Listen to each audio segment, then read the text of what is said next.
Live is back, and this is episode number 10. We have reached double digits, finally, as this is, of course, episode number 10, the milestone. And today is April, I apologize, April 22nd, 2008, and we are ready to rock and roll. We have a massive, massive show for you today. We've got the Minnesota Wild wrap-up for the season, and the Minnesota Timberwolves season wrap-up. As, both of them are done. Yeah, the Wild are already done. As before the start of episode 9, the series hadn't even started. Yeah, it's already over. The Wild lose 4-2 to the Colorado Avalanche. Major, major disappointment. I'm not a happy camper about that one, but that's life. Ultimately, we are on thesportstuff.com and on iTunes and on MediaFly. Paladino Live is in 3 places, but most of all, thesportstuff.com is our main home, and we do have a call-in line here on thesportstuff.com. It is a voicemail. Simply call 916-912-4263. That's 916-912-4263. Simply say which show you're addressing. Say, hi, I'm calling for Paladino Live, or Running with the Bulls, or Run and Gun Phoenix Suns, or whatever. You get the idea. Chiefs End Zone show, which rocks. So just call in and opine.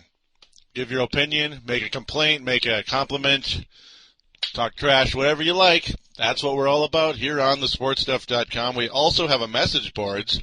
It is at thesportspodcasters.com/boards. thesportspodcasters.com/boards. Also, it's up on the upper right-hand corner. Simply click TSS Boards and sign up. It is 100% free and 100% fun. You'll have a screen name. You'll be one of us, baby.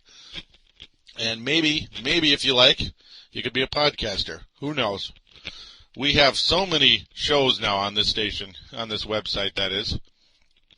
And now we have NBA East to West, which is also hosted by Chris Porter, who started out with NHL East to West, as he does a really good job. NBA East to West and NHL East to West appear to be pretty popular, and it's a lot of fun to listen to. We have so many new shows on the site. Now, there were 2 new shows since I started, and guess what the other one is? It is Video Game Flashback, and it is hosted by yours truly.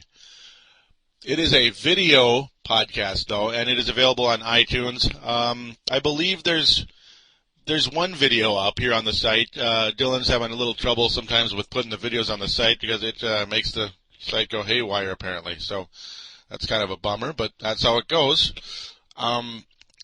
Video Game Flashback, my first official subsidiary of Paladino Live. I figured it would be Purple Mafia, but that's still on the way. It'll be an exclusive Minnesota Vikings show, and eventually it'll be up here for you.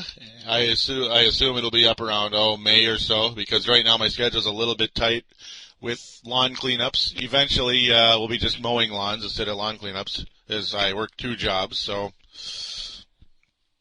that's just the way that's going to go right now. So it's a shame I couldn't overall cover the draft like with a big show with Purple Mafia, but I'll cover it a little bit here on Paladino Live. This is still the main show for me, and it's my top priority over any other show I do. So here we are on Paladino Live. First of all, before I get into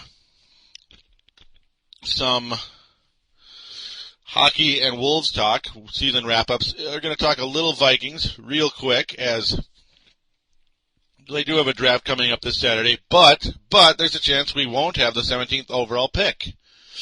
The reason for that is because there has been talks with Jered Allen of the Kansas City Chiefs. And Farzine, if you're listening, I apologize. I had nothing to do with it, I promise, even though I'd love to have Jered Allen here. He's on his way out, and there are 2 teams that are courting him. They are the Minnesota Vikings and the Tampa Bay Buccaneers. And they say the Vikings have the upper hand because we have a higher first-round pick than the Bucs, as well as we have more draft picks overall. The Minnesota Vikings have 9 draft picks. The Tampa Bay Buccaneers have 5 draft picks, so go figure. The Bucs have the 20th overall pick, which isn't much lower, but it's lower enough. Maybe Kansas City wants somebody that's going to be available. So we'll see. Jered Allen would make a good defense even better, especially because we would finally have a pass-rushing defensive end. That's something the Minnesota Vikings have forgotten about since the Carl Eller days. No, I'm just kidding. Pretty much since the late 80s, early 90s with Chris Dolman, who was a phenomenal player. I really miss him. Number 56, Chris Dolman, was a super-duper star. He was one of the best linemen I've ever seen. And obviously he's no longer here. He's not been on the Vikings for a long time. He did finish his career with the Vikings, though, in 1999. Some Viking fans will remember that. He came back for one last year in the NFL, one last shot at winning a Super Bowl, because we hope to rebound from the 98 upset, despite our 15-1 record. But, yeah, that's just how it goes. That's Viking history. Now, should the Vikings keep the 17th pick, not make a move on Jered Allen, or lose out to Tampa Bay or God knows who else, as there's probably some other teams out there somewhere trying to make a move, trying to sneak in. On Yahoo Sports, I guess it's Rivals.com, NFL Draft, the mock draft has us picking Limas Swede. Now, I've not seen his name on the Vikings at all. The names I had been hearing were Derek Harvey and Philip Merling, both defensive ends. Derek Harvey would have been my top choice, except they have him going 13th to the Carolina Panthers because he is a pass-rushing defensive end, where Philip Merling is looked on as a run-stopping defensive end. So go figure. We have a lot of run-stoppers already here. We have pretty much everything from our Williams Wall to our safeties, pretty much our run stoppers. So, yeah, we have the top run defense in the NFL. I mean, there's nothing wrong with making greater, but you need some pass rushes. That's really made the cornerbacks and defensive backs, that is, look bad on this team for longer than they need to look bad. I mean, they're better than our pass rush has made us look. So, for me, my top two choices would be get Jered Allen, if we get lucky, or land Derek Harvey.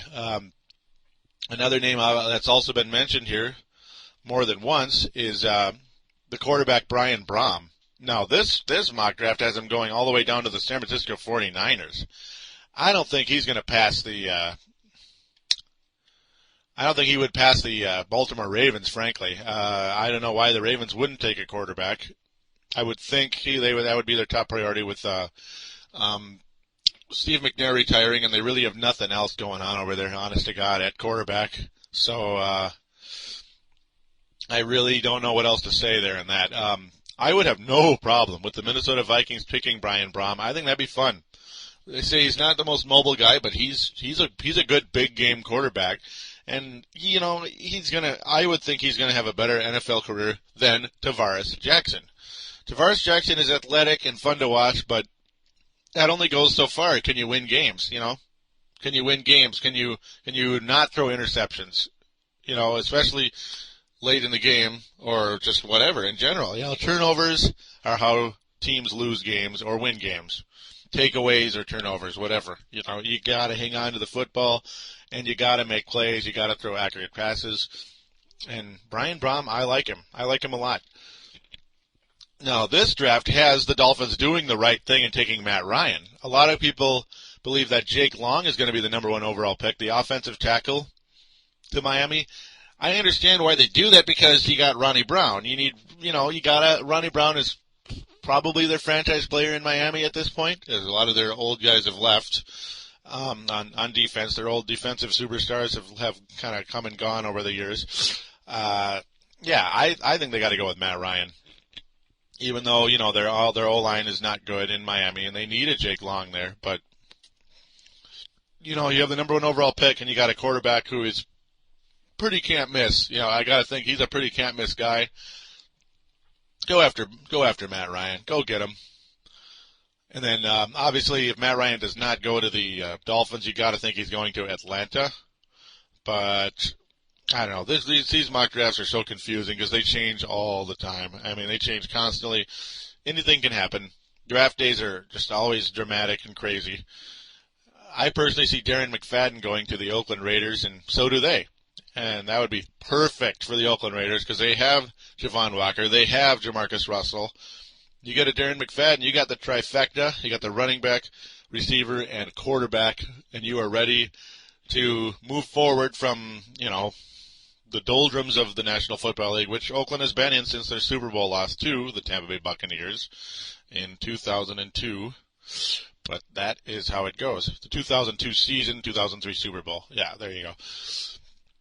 But now we are ready to segue to the Minnesota Wild season wrap-up.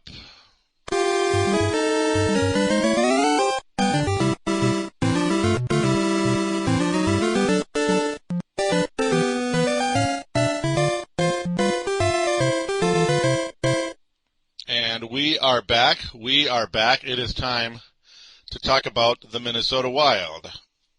Now, as I said before, the Minnesota Wild lose in 6 games to the Colorado Avalanche instead of win in 6 games. I had them actually pulling this out in 6. Go figure, but that's just how it goes. That's sports for you. That's hockey.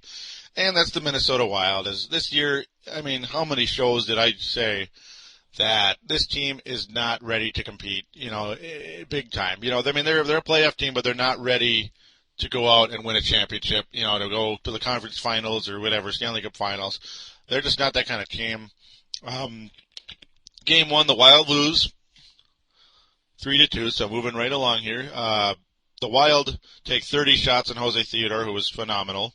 Only scored 2 goals, and the Wild only give up 22 shots, yet Backstrom lets in 3. So go figure. We lose in overtime in this game. Joe Sakic scoring the game winner.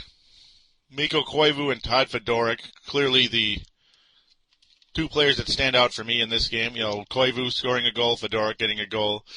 Those are the 2 guys that scored. Woohoo. Koivu assisting on both of them. Petri Numelin filling in for Nick Schultz. Looked good in this game, but the rest of the series, yeah. We'll get onto that pretty quick. So, yeah, Wild blow it 3-2 in overtime in Game 1. Right on to Game 2.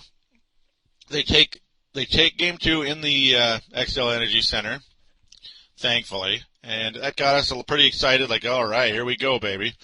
Forsberg gets his first goal in the first period, followed by Pavel Demitra in the third period. It was 1-0 for a long time, so early in the third period, though, Demitra scores, assisted by Burns, and then Koivu gets his second goal, assisted by Pierre-Marc Bouchard.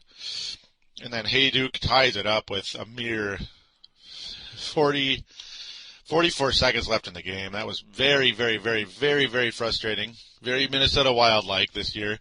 But then one of the most unlikely sources you can possibly imagine, Keith Carney, who scored 1 goal this season. And here's the thing. Keith Carney scored his 1 goal in the final game of the season this year. And, yeah, Keith Carney scores only a minute 14 into overtime.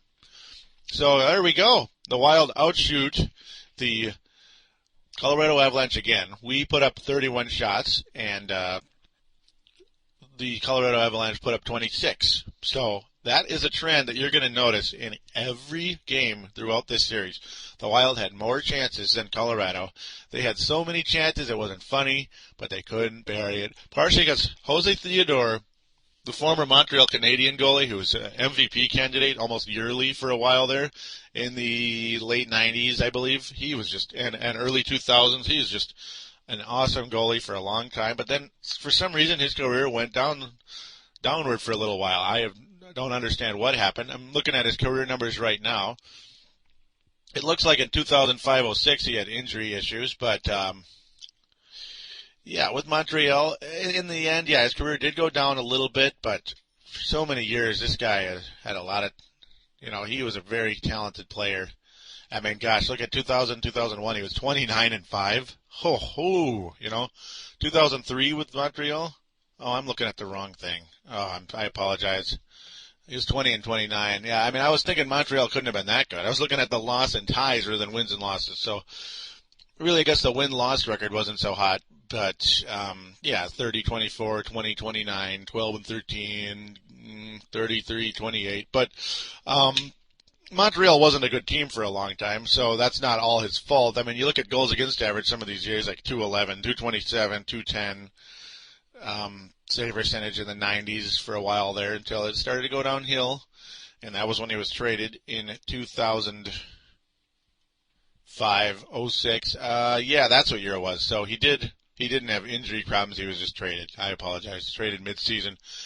I kind of forgot. I thought it was an off-season move, but yeah, I remember thinking that, here we go. Colorado's about to get really good because I know Theodore is going to get back ready to rock and roll again, but he didn't for a while until this year. He just absolutely kicked the Wild's butt in this series, made one big save after another, and my most valuable player for this series is going to go to Jose Theodore. So that being said, let's move on to Game 3.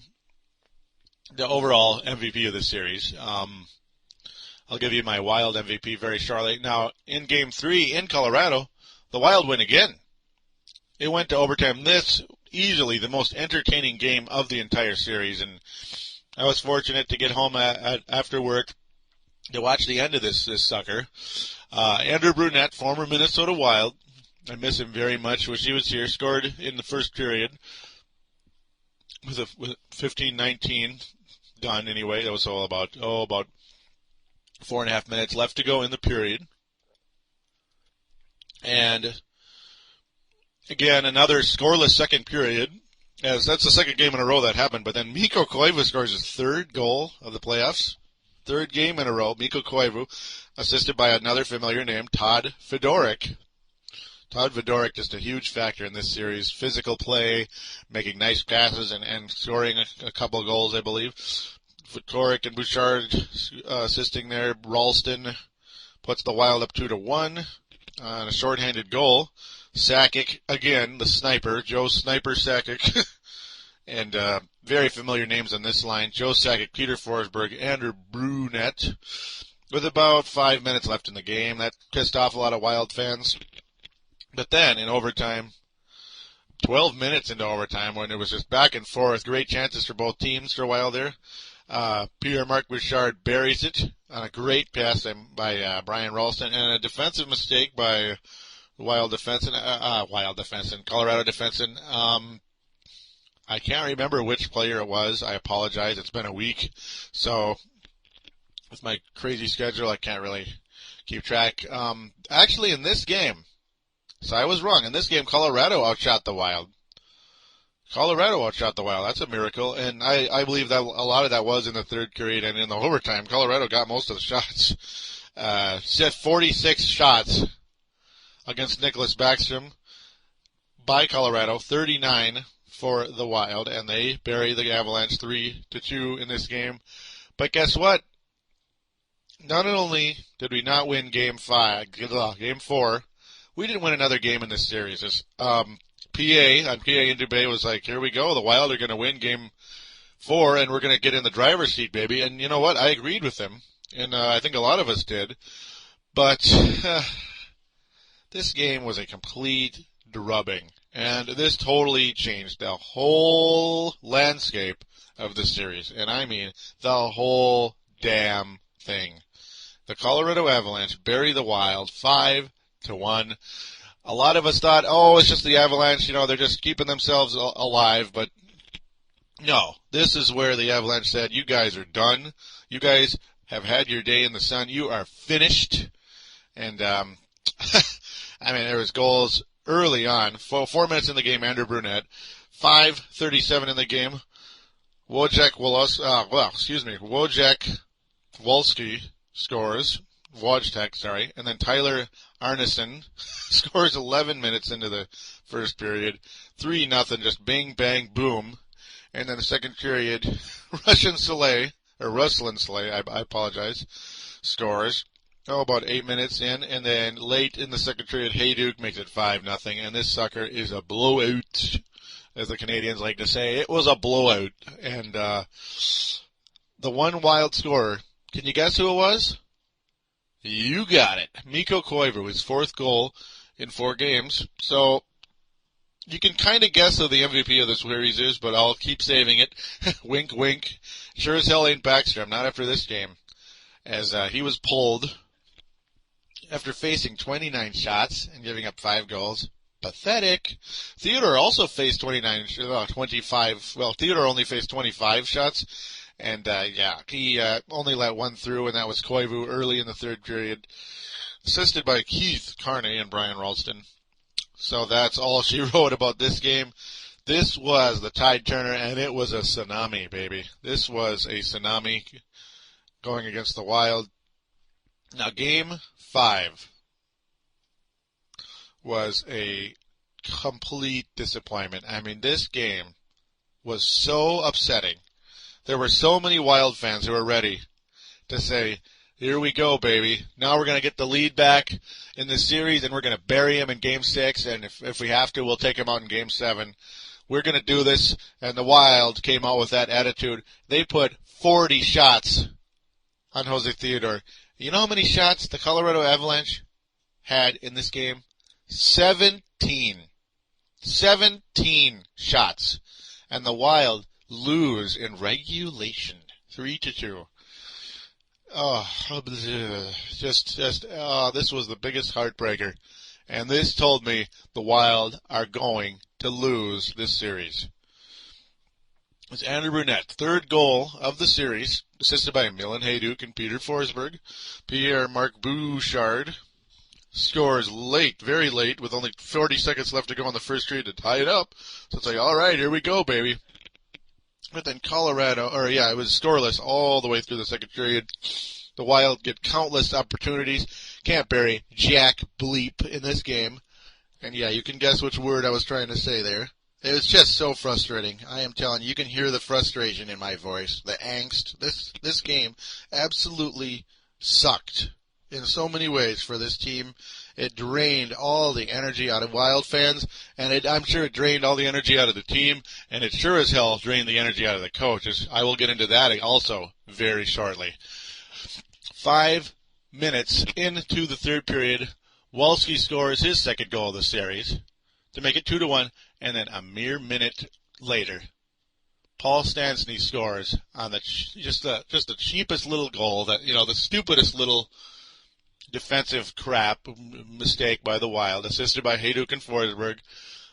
Just a complete embarrassment. And then after that, the Wild attack. They're down 3-1. They do everything. Yeah, I guess they do everything. I guess they do everything they can. But they were some of the weakest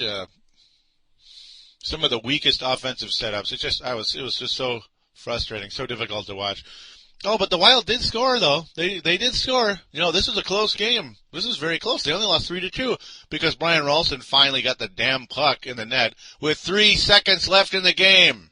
3 seconds. And guess what, folks? The horn sounded, and the Wild, again, 40 shots to 17, lose. At home, can't get it done. I mean, Theodore, yeah, you got to give him credit, obviously, as I call him the MVP of the series. And this was the night that he was, the star of stars, boy, on this night. Yes, he was the star of stars. He did everything in his power to shut down the Wild, to say, you are not going to win this game or this series. And tell you what, Game 6 was, that was exactly what the case was, as the Wild lose 2-1 in Colorado in Game 6.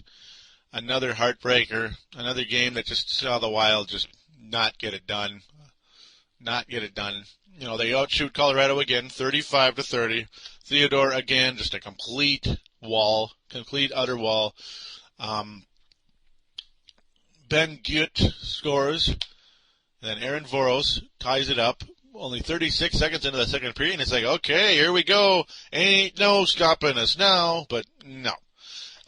Here's the other part of this, the frustration. This is the most frustrating part of the entire damn series, or at least one of them. Marian Gaborik gets his first assist of the first point of the entire series. Didn't score a flippin' goal. There was his assist right there on Aaron Voros' goal. Also assisted by Pavel Dimitra. But then Ryan Smith, with 12:20 left in the second period, scores the final goal of the game. So that tells you how entertaining the third period was. And that was it, folks. That was it. The Wild, done. Nothing more to be happy about. Nothing more to celebrate. The Wild season is over. Gabrick did get 6 shots on goal, but, they weren't the greatest shots. I don't think. They really weren't. Just the look in Jacques Lemaire's face said it all. And again, I'm getting to that very quickly here. And the official season wrap-up for the Minnesota Wild. Here it is. Your regular season and postseason MVP, Mikko Koivu. Not Marian Gaborik. Not Marian Gaborik even for the regular season. Because Mikko Koivu made the difference. When he came back from that injury, and, he struggled for a week or two, but when he started getting back into form, Mikko Koivu made the difference for this team. He is your 2008 Minnesota Wild most valuable player, despite the fact Marian Gaborik had 42 goals, because I'm telling you, those were a pretty quiet 42 goals. They really were. I know that sounds really stupid what I just said, but, if you watch this team, and you saw the way the whole season was with Gaborik. I mean, yeah, he took strides. He made strides this year.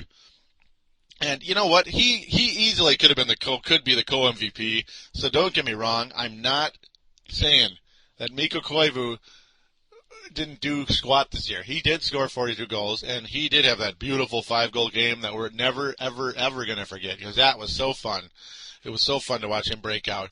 But Mikko Koivu, the most valuable player of the Minnesota Wild. No, that's the part that isn't, crazy. That part isn't a crazy comment. A lot of Wild fans are going to agree with me on that one. And the postseason, he absolutely was. Absolutely. Now, the biggest surprise, at least the biggest positive emergence, whatever, James Jered.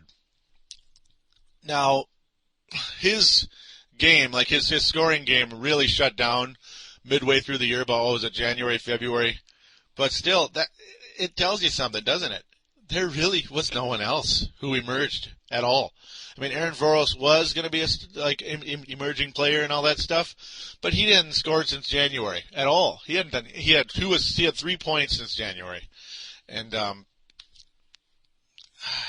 he didn't really do hardly anything. He was a healthy scratch several times. He just wasn't the same player at all. Whereas James Jered still did little things that don't show up in the stat sheet. He made nice defensive plays. He made nice, plays that got us the puck, that made us, made the Wild, help them get a break going at least a little bit here and there. James Jered, your biggest surprise, I guess. Now, the biggest disappointment for me, and I know Wild fans, particularly ones from here in Minnesota, not going to like this, but the truth hurts, folks. The truth hurts. Mark Parrish, biggest disappointment for the Minnesota Wild. He absolutely disappointed me. And I'm not talking about in the playoffs. He probably would have been a factor in the playoffs. I'm almost certain he would have been, because you need somebody to get a flip and rebound and put the puck in the net. Parrish, 30 points this year. 30 points in 66 games, only 16 goals, 14 assists. You're an easy disappointment. I mean, Mark Parrish had been so good for so many years, and not the case this year. He's really been a disappointment since he got here. Now, I know the other guy I could have said would have been a big surprise, or like a surprise, would have been Brent Burns, but it really wasn't a surprise. Brent Burns just phenomenal this year. He was probably the second or third. Well, he's the third most valuable player on this team. 43 points, 15 goals, 28 assists to make 43 points. He was just a phenomenal, he was just a really awesome defenseman. We finally have a big-time defenseman on this team. We finally have one, but that is another issue I'm just about to get into you need more than that. Now, the guys that need to step up next year, these are the guys that need to step up next year to help this Minnesota Wild franchise develop. Benoit Pouliot, who was the 4th overall pick a year before James Jered was taken. And he still is yet to prove he is a National Hockey League player.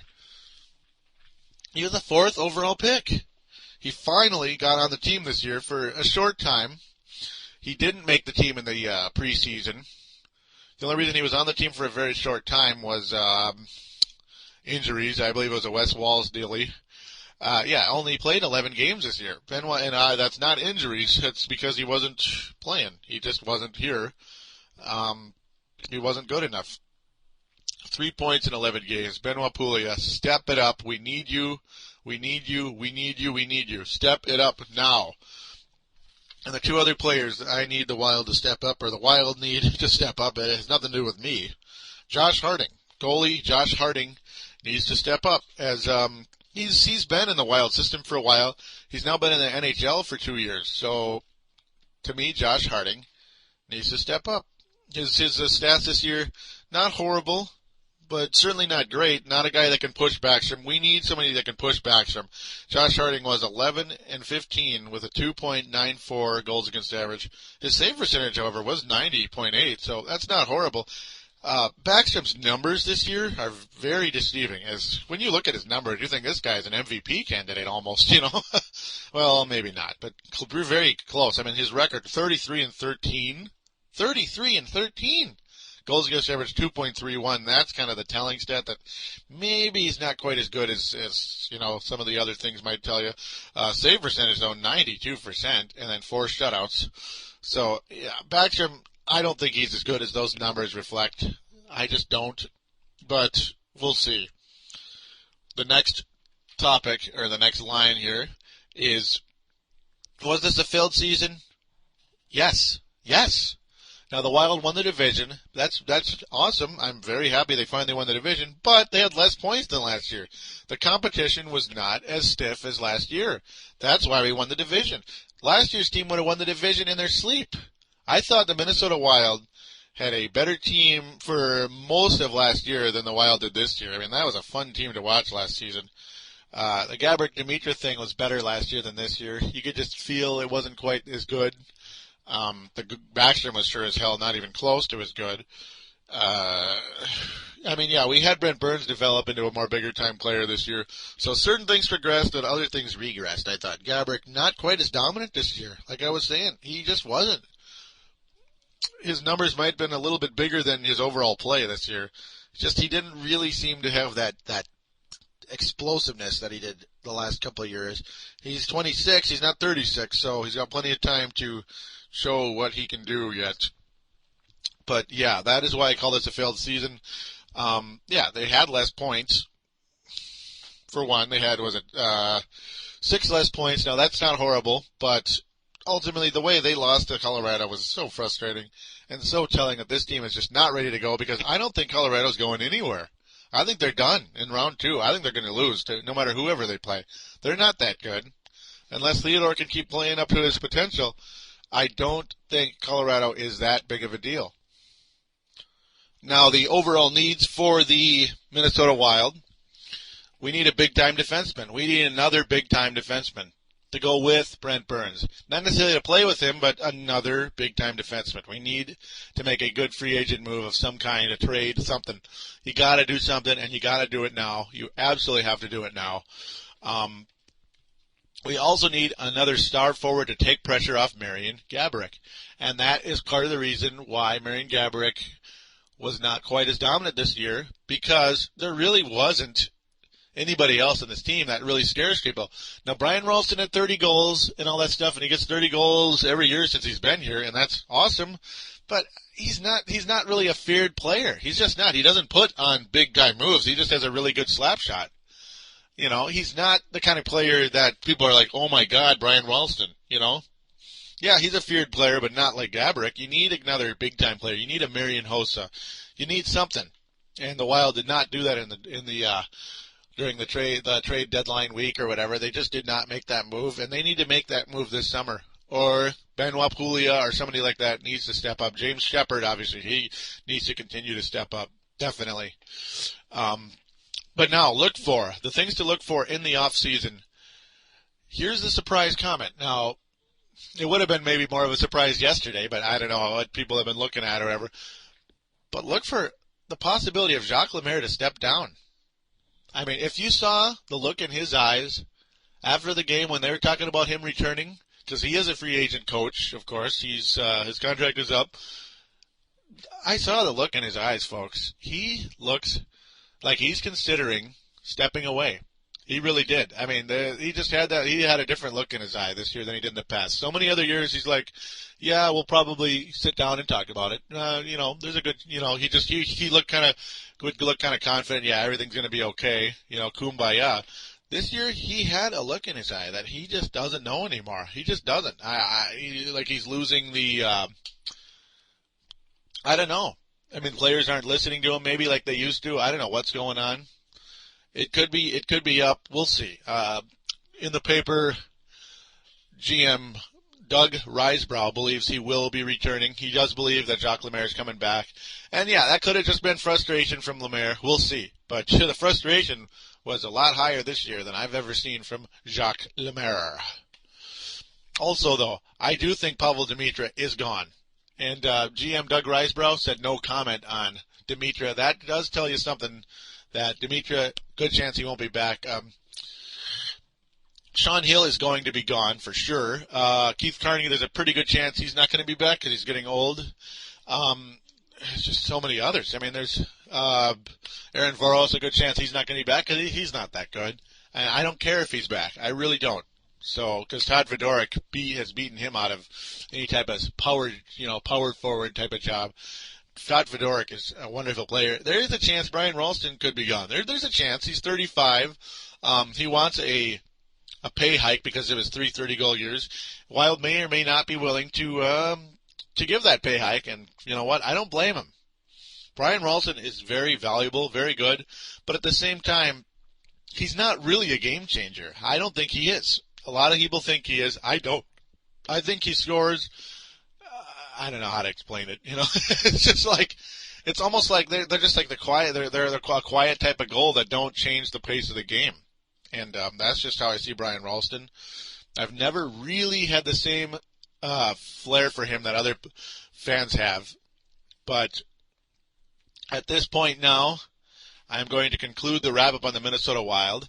And I did receive two calls from two guys. One of them was Dylan. The other was Jim. So the first one, I believe, the first one's going to be Jim. And we're going to get to those calls really quick here, and we're going to start off with Jim. Yeah, this is Jim Bauer from calling Paladino Live. I've been a Viking fan all my life and stuff, and Fran Tarkinen, Chuck Foreman, Alan Page, Jim Marshall, Carl Eller, Jim Larson, the Minnesota Purple Eaters. Yeah, I'm glad you guys are doing I'm glad you're doing the show, and like to hear more from you, and I'd like to hear from you, and I think you're doing a good job and stuff, and go Vikings, and hope for the best. And Tavares Jackson, I'm not really too crazy about him, and I think they ought to find another quarterback like Jake Plummer, or somebody, Maybe they'll draft someone good, They do Sage Rosenthal. Hell with him. I don't even know who the guy is, All right. I'll talk to you later. Bye-bye. Well, thank you, Jim. I appreciate the love on the show. I appreciate it. I hope I do a good job here. I think I do potentially, but no. Yeah, I love doing this show. I'm very happy to be here, Jim, and I love covering the Minnesota Vikings. And as Dylan's going to bring up in his call in a bit, there's also going to be Purple Mafia in a little while, so definitely check that out, as that comes out soon. But, yeah, to get into what you were saying, Tavares Jackson, yeah, I don't think he's that big a deal either. He really isn't a very good player. To me, when you're talking about getting a quarterback in the draft, I think it's Brian Braum. I would look at Brian Braum, personally. Jake Plummer, hey, I like him, but I think he's done playing. I think he doesn't want to play anymore. So that's just what I've heard over my sports knowledge, I guess you could call it. But overall, yeah, Brian Braum to me is the guy who's potentially going to be available. There's another quarterback that for some reason his name is escaping me. He really doesn't sound as good to me overall, and they don't even have him projected in the first round. So we'll see what happens. Obviously, we're not going to get Matt Ryan on the Vikings unless they make some trade up, but that ain't going to happen, of course. So Sage Rosenfels, his numbers were okay, but yeah, I didn't really know who he was either. He sounds like a sage sausage or something. When I hear the name Sage, I think of the herb. That's about it. Really, I haven't really heard of him too much either myself, other than his statistics, not too bad. Now, again, thanks again, Jim Bauer, for that call. Definitely hope you keep listening.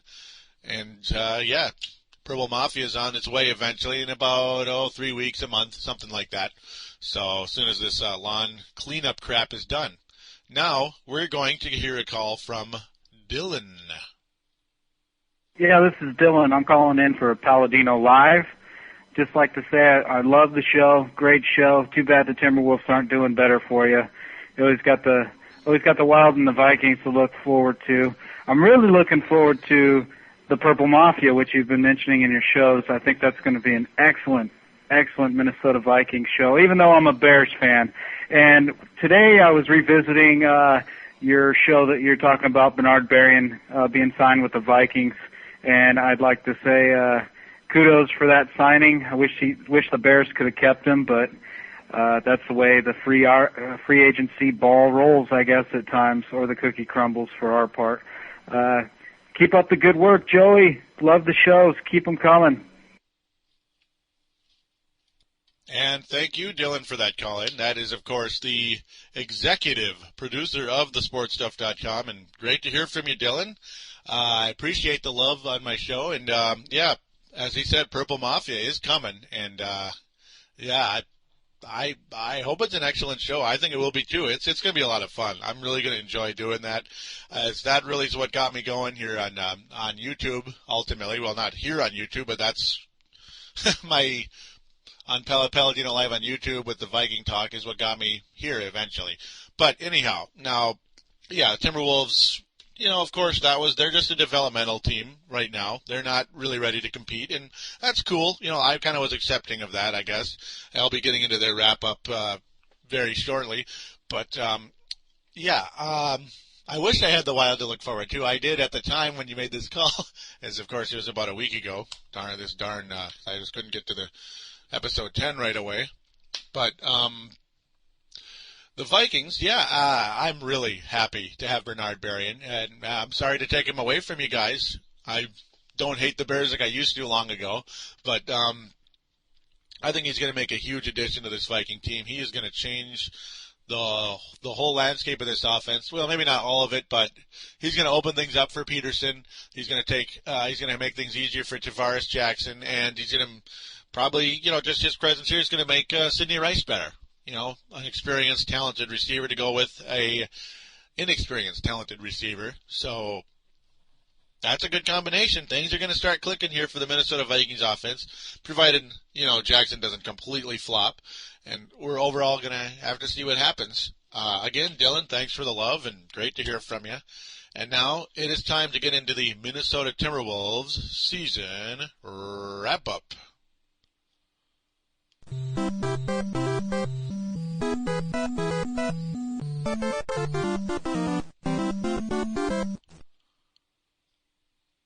And we are back, and yes, it is time for the Timberwolves season wrap-up. Now, overall, I am going to just kind of do a quick little breeze through the last 2 weeks of games. I'm not going to get all nitty-gritty into them, except maybe the last game or two. But, yeah, I left off on, it was the April the 6th, the loss to Memphis. It was 113-101. So, yeah, that's the last game I officially covered at episode 9.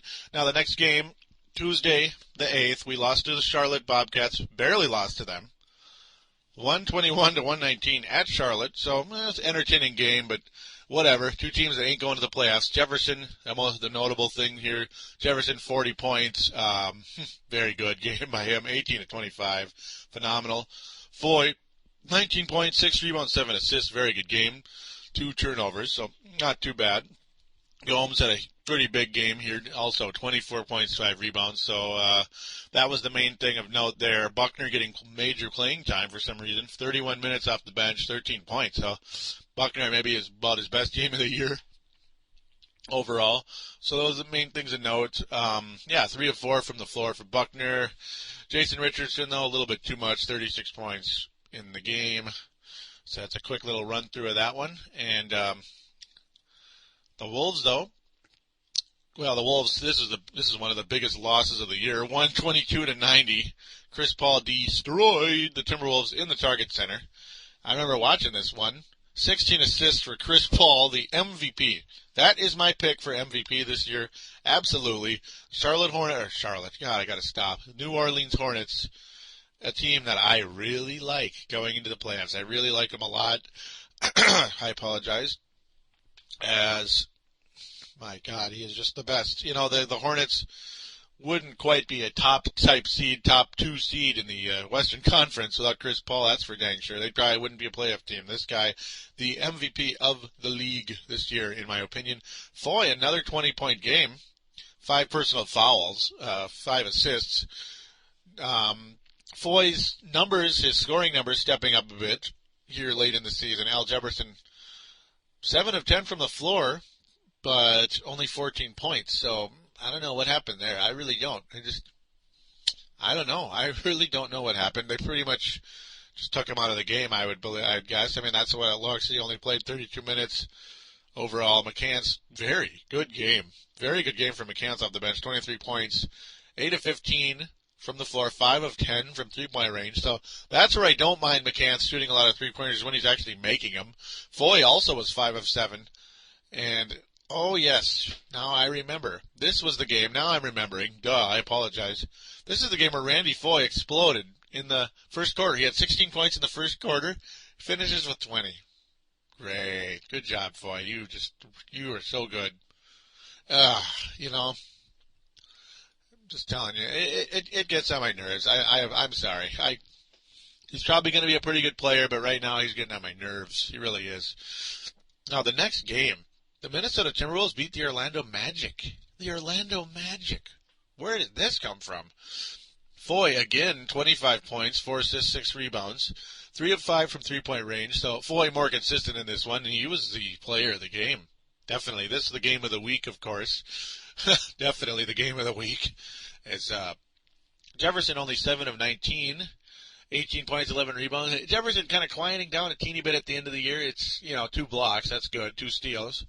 But, yeah, you can just tell Jefferson, fatiguing a bit at the end of the year. Kind of wearing down.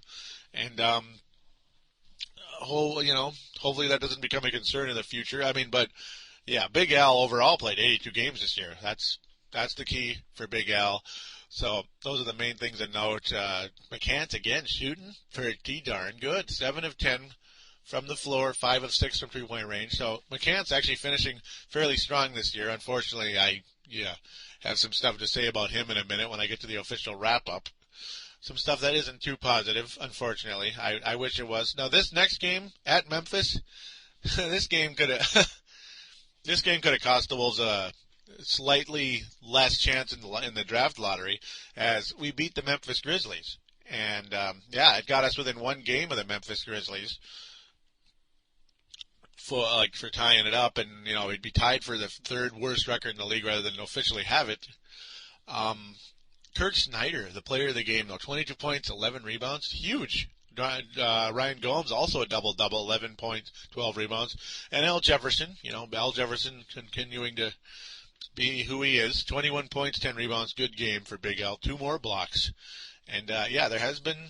Al Jefferson's defense has improved this season. It definitely has. Mike Conley emerging late in the year for the Memphis Grizzlies, 25 points, 5 assists, 2 steals. So possibly as shades of what could be to come for the Grizzlies in time. They have a nice, talented core with Hakeem Warwick and Rudy Gay, and of course Mike Conley. Warwick, 16 points, 7 rebounds. Rudy Gay, 22 points, 7 rebounds. So, yeah, I like the makeup of this team. The Grizzlies, I do. I think they have a chance to be pretty good overall. And Kwame Brown ain't the reason why. That's for darn sure. But, yeah, that concludes that game. That game was on April 12th, Saturday, April 12th. The game before was Friday, April 11th, Orlando game. So, back-to-back road wins for the Wolves. Yeah, that's kind of significant. It's kind of funny how, you're trying to... So that's proof the Wolves did not tank this year. Did not tank. They won 2 games on the road. Timberwolves beat the Timberwolves. I apologize. Detroit beats the Wolves behind Jarvis Hayes. Really? Say that again? Who? Jarvis Hayes. Yep. 20 points, 5 rebounds, 3 assists.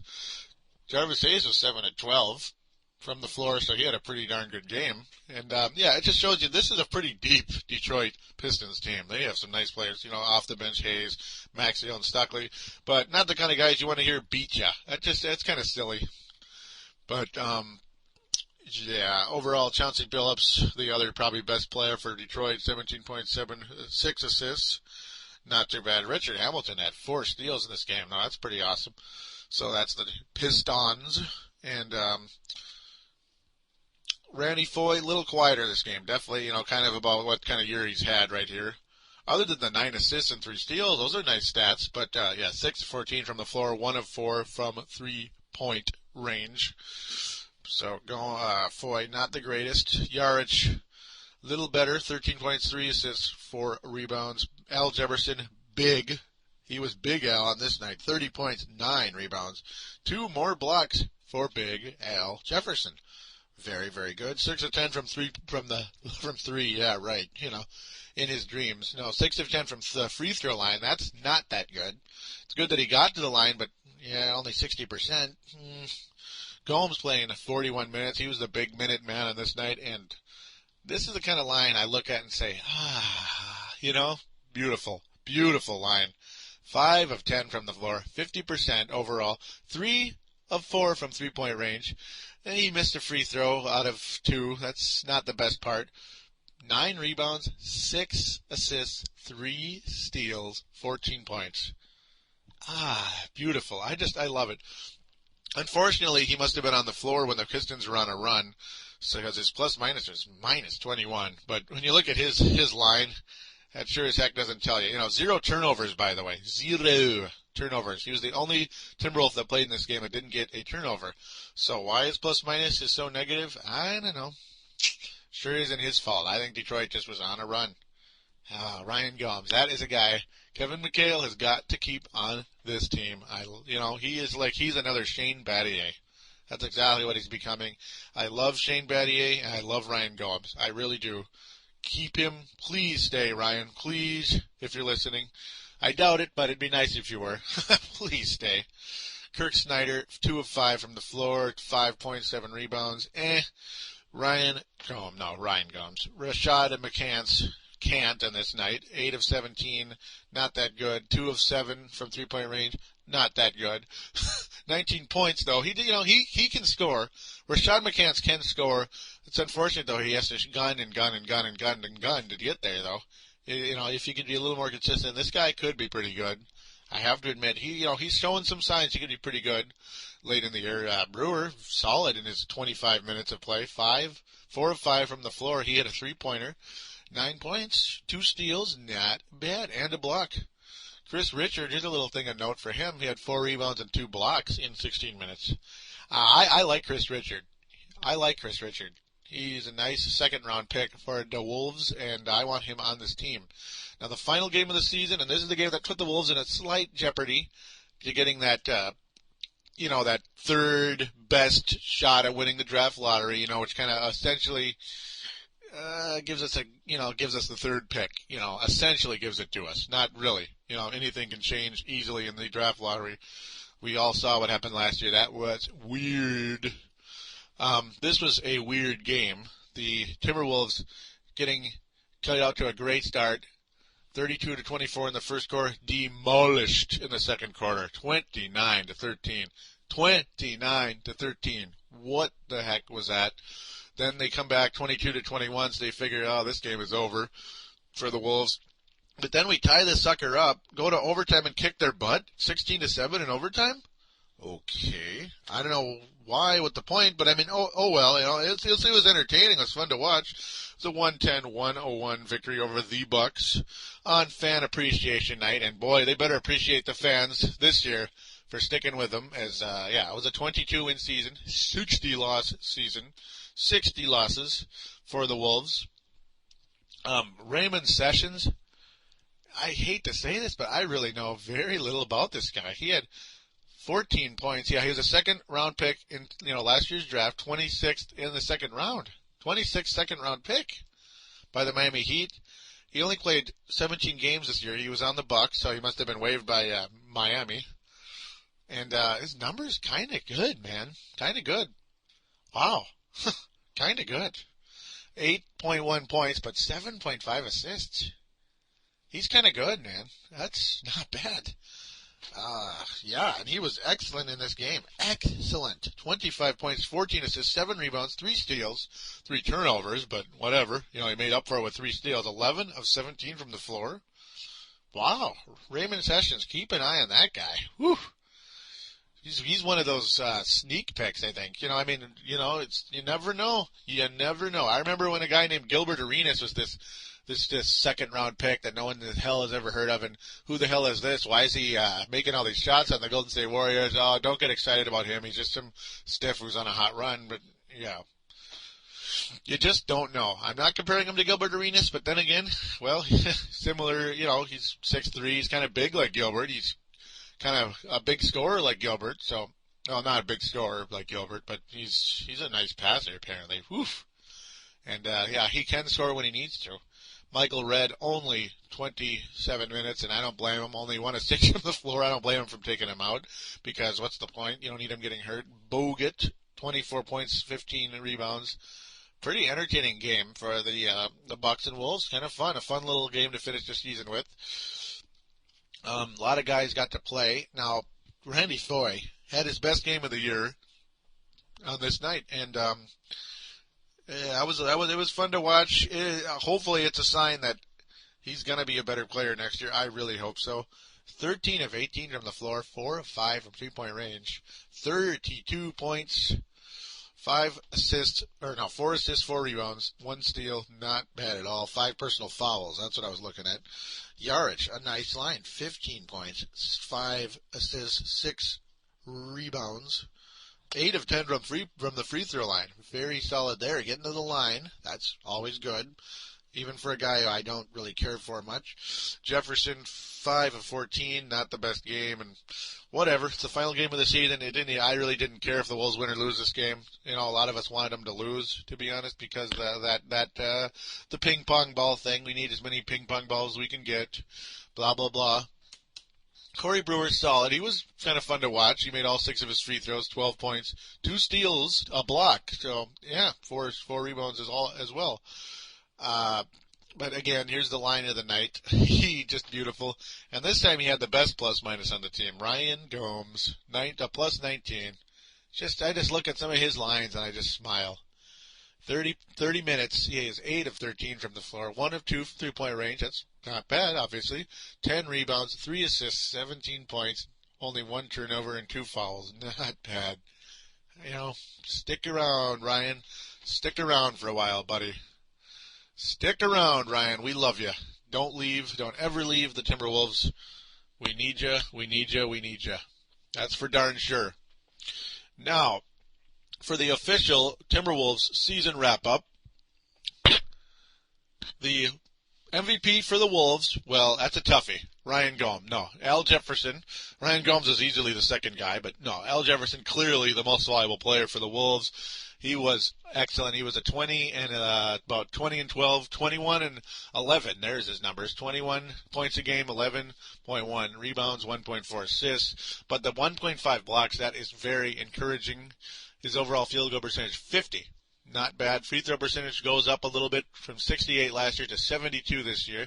Not too bad. Steals and blocks up from last year. That is also good. Well, blocks, I guess, tied. So that is good. Personal fouls down from last year. Yes, 3.4 fouls. So yeah, his down to 2.7. So yes, he had lower personal fouls per game with, he was averaging about 36 minutes a game this year versus 18 minutes a game with Boston 2 years ago, or he averaged 2.8 fouls a game. That tells you something. His defense is getting better. And this young man wants to get better. I love him. I'm so happy he's here long term. Big Al, baby. He is already my, I just, I can't wait to watch him get better and better, and I hope he stays here his whole career. The biggest surprise overall, Sebastian Telfair, because I can't say it's Ryan Gomes because me and the forecaster, Marcus the forecaster, really fell in love with Ryan Gomes' game when he was at the Boston Celtics. He's a nice player. We really like Ryan Gomes, and we knew this guy has some talent, and he's a nice line filler, and that's what he does. He's just his lines are so nice, and he's such a classy player to watch out there on the floor. He just gets it done. He doesn't ever cause trouble, and he makes smart plays. I really like him. Now, the biggest disappointment of the year, despite the fact he finished very strong, but overall, I gotta say, it's Rashad McCants. It's gotta be. I would have given it to Foy if he didn't have a major injury, and this is what kind of year he was having. But no, it is Rashad McCants without a doubt, because he was kind of up and down all year. His overall stats don't show that he was a huge disappointment. I mean, his field goal percentage 45%. That's not that bad. 3-point percentage 40. So yeah, clearly the guy has offensive talent, and he has a chance to explode if he can be more consistent. That is the problem with Rashad McCants, and that's what Randy Whitman said in his final interview with Chad Hartman, season wrap-up with Chad Hartman on KFAN. Not only the consistency, but defensive. He needs to be more defensively aware out there. He needs to be more focused on his defense. He can't just only care about offense all the time. Because on the final game of the season, I didn't even mention his line. 4 of 15, 2 of 15 from the floor, 2 of 8 from 3-point range. Yuck. Absolutely yuck. I don't like that at all. That's Anthony Peeler again. And yeah, see, that's the thing. Is Rashad McCants Michael Redd, or is he Anthony Peeler? Obviously he's kind of in between. He's going to be in between that somewhere, but I want him to be more close in the Michael Reddish area, making shots and such. But, overall, the guys that need to step up next year for this team to continue development, Randy Foy, Rashad McCants, and Corey Brewer. Foy needs to get his timing all the way back. He needs to show what he was starting to show last summer. I mean, last summer he looked like a confident guy who was ready to be a very, very good player in this league, maybe even an all-star.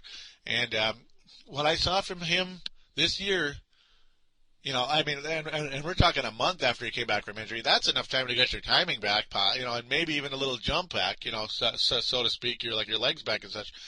He does not appear to be a guy on his way to becoming an all-star yet. He really doesn't.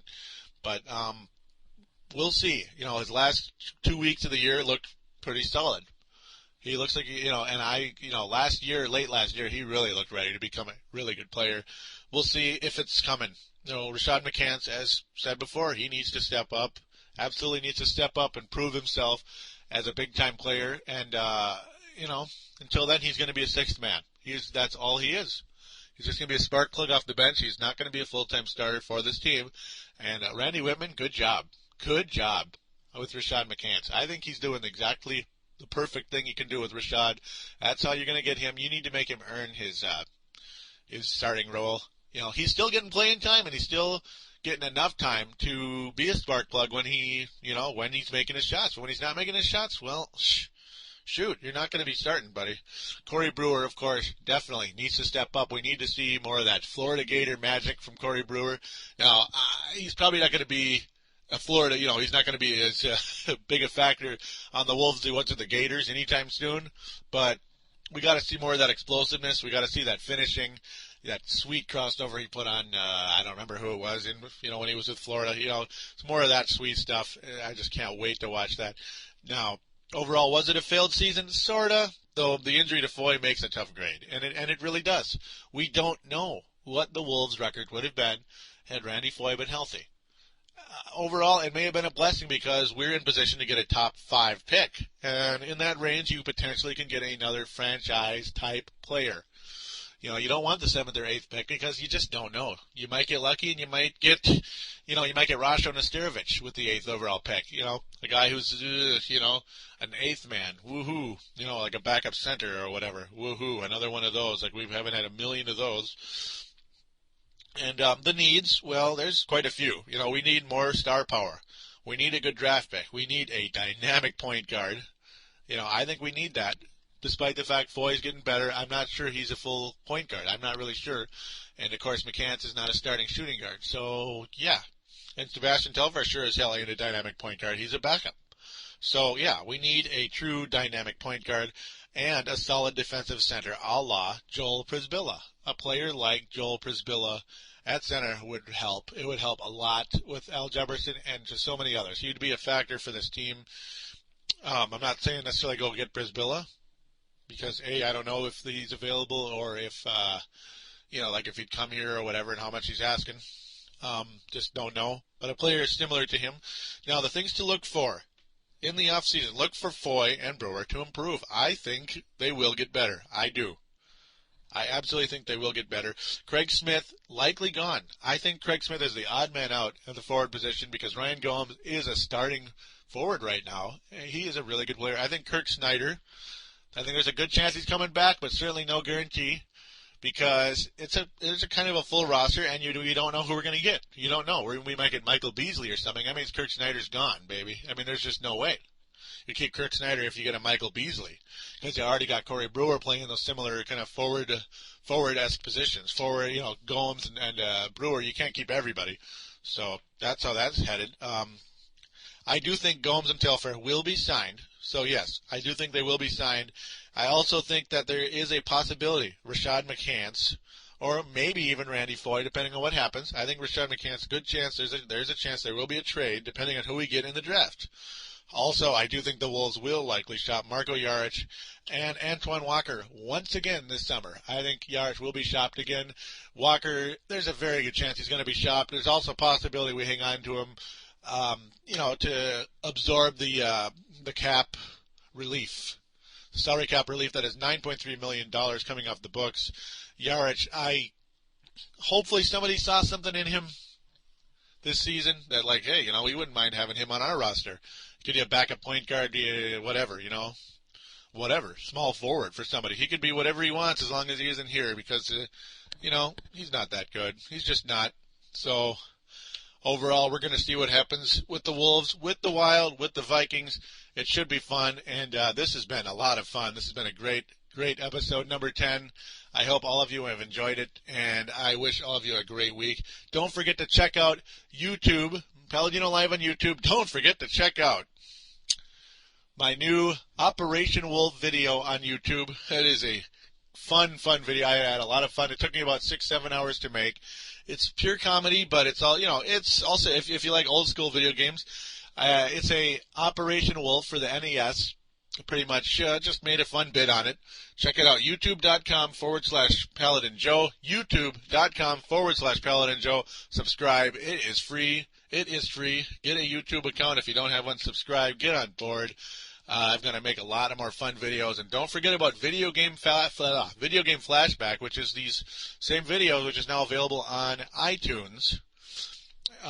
It is a video podcast on iTunes. Simply look up Video Game Flashback. That's pretty much becoming the name of these video games. It's not necessarily Paladino Live anymore. It is, but it isn't, It's pretty much my audience is on Paladino Live on YouTube, so probably keep it that for now. We'll kind of give it a subsidiary name later on. We'll see. We'll kind of call it Video Game Flashback on the side, I guess.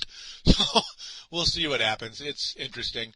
Don't forget, I have an email, paladinolive@yahoo.com. paladinolive@yahoo.com. Send a message, opine, tell me what you want, tell me what I should improve on, what I'm doing good, what I'm not doing good, what the Vikings are doing good, whatever, aren't doing good, Wolves, Wild, anybody. Talk about the Atlanta Hawks. Talk about the Pittsburgh Steelers. Talk about the Seattle Seahawks. I don't care. Talk about any sports team you want. I am more than cool about it. I may need to do research here and there on certain teams, but I don't care. I'll do it. I enjoy it. But definitely send anything you want, as long as it isn't off topic, as long as it isn't completely just off the wall stuff like chain mail. I don't care about that. Don't send me chain mail, please. No offense to anybody that may have sent it, but this is not a chain mail line. This is a show line. So let's talk some sports, politics, video games, stocks, whatever. Even talk about stocks, the stock market. Hey, I wouldn't mind getting into that because that's something I've enjoyed for a long time. So, again, I just wish all of you a good week. Hopefully I'll have this show up again next week. We'll see what happens depending on my schedule. Take care, all of you, and we'll see you soon for episode number 11, as this was episode 10. Take care.